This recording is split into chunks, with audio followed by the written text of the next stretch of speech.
سلام، با آموزش جوجه ترش در خدمتتونیم.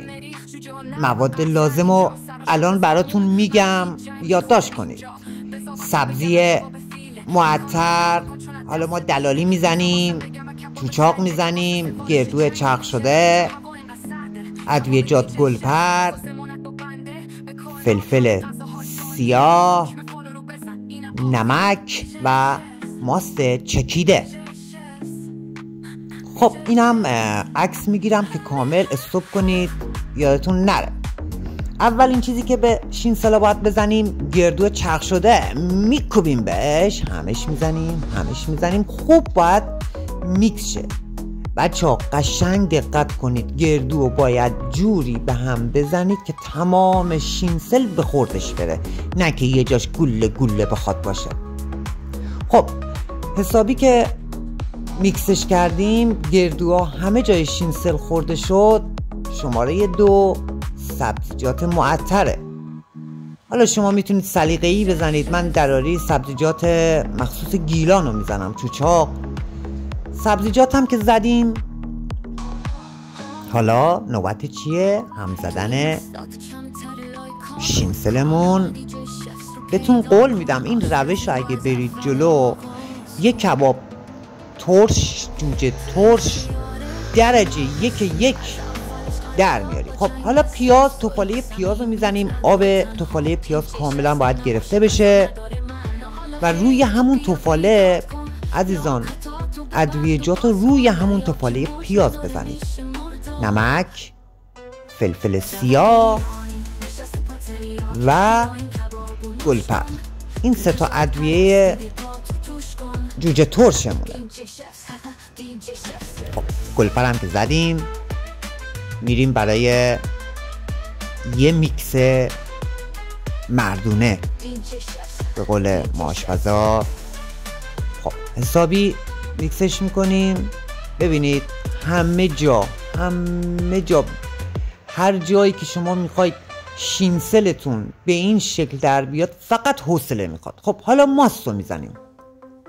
ماستو که زدیم، دنبال سس انار یا رب انار میگردیم.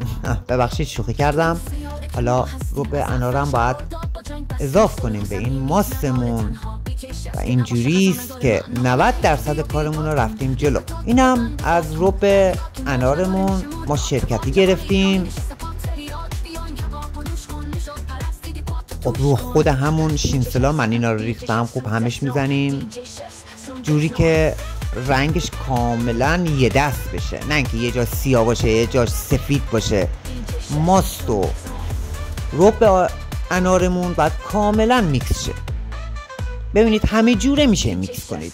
آشپزی سخت نباید بگیرید. ایوا اینجوری اونو اول ریختم، دوم یه چیزایش ضروریه، ولی دیگه هم زدن و اینا چیه که کامنت میذاری سمت چپ هم بزنم یا راست.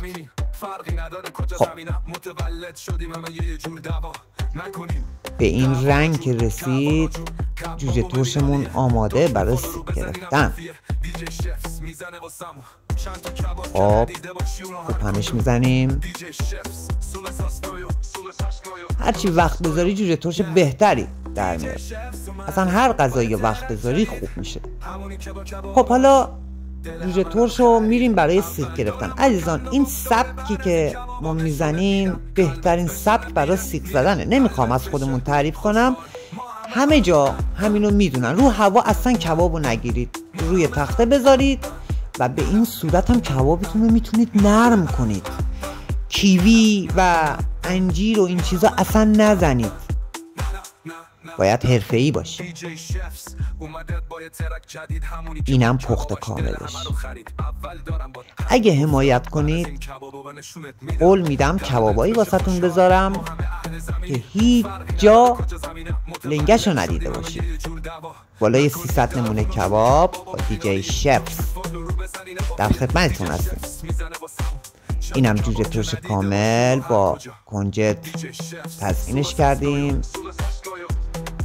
طعمش بی‌نظیره. خب امیدوارم راضی باشید و اگه واقعا به دردتون خورد فالو کنید. سپاس.